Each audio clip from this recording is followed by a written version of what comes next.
રાજ્યના મહાનગરોને એકબીજા સાથે કનેક્ટ કરવા માટે 10 નવીન હાઈટેક વોલ્વો બસનો સુરતમાં ફ્લેગ ઓફ આપી વાહન વ્યવહાર રાજ્યમંત્રી હર્ષ સંઘવીએ પ્રસ્થાન કરાવી હતી. ગુજરાત રાજ્ય માર્ગ વાહન વ્યવહાર નિગમ દ્વારા સામાન્ય નાગરિક સુધી જાહેર પરિવહનની ઉત્તમ સેવાઓ પૂરી પાડવામાં આવી રહી છે.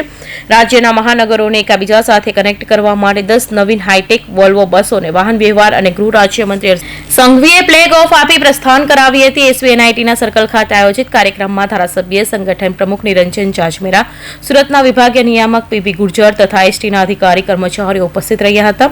તો આ નવીન બસોમાં નાગરિકો માટે વિશેષ સુવિધાઓને ધ્યાનમાં રાખવામાં આવી છે, જેમાં 47 સીટિંગ કેપેસિટી, 2x2 લેધર અને આરામદાયક pushback seat, mobile charging facility. આ નવીન વોલ્વો બસ 13.50 મીટર લાંબી છે. આ બસો સુરતથી ગાંધીનગર સુધી તથા ગાંધીનગરથી સુરત 2 બસો, સુરતથી નહેરુનગર, નહેરુનગરથી સુરત 4 બસો તથા અન્ય 4 બસો રાજકોટના રૂટ પર નિર્ધારિત કરેલા સમયમાં ચાલશે.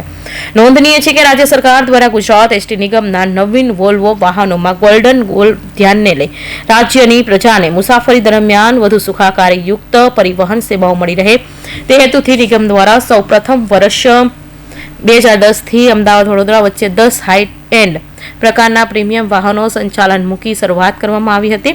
આ સર્વિસોમાં મુસાફરોનો સારો પ્રતિસાદ મળતા નિગમ દ્વારા ઉત્તરોત્તર વધારો કરી હાલમાં 170 હાઈ એન્ડ પ્રકારમાં સ્લીપર અને સીટર વાહનો ચલાવવામાં આવે છે, જે મુખ્યત્વે રાજ્યના અગત્યના શહેરો તેમજ ધાર્મિક સ્થળો અમદાવાદ, વડોદરા, રાજકોટ, ભુજ, સુરત સેવા શહેરોમાં સોમનાથ, અંબાજી, દ્વારકા, શામળાજી, ચોટીલા, જૂનાગઢ, વીરપુર વગેરે ધાર્મિક સ્થળોએ અન્ય રાજ્યોમાં નાથદ્વારા, ઉદયપુર અને કેસરિયાજી જેવા સ્થળોએ સંચાલન કરવામાં આવે છે. Bureau report, Hind TV news, Surat.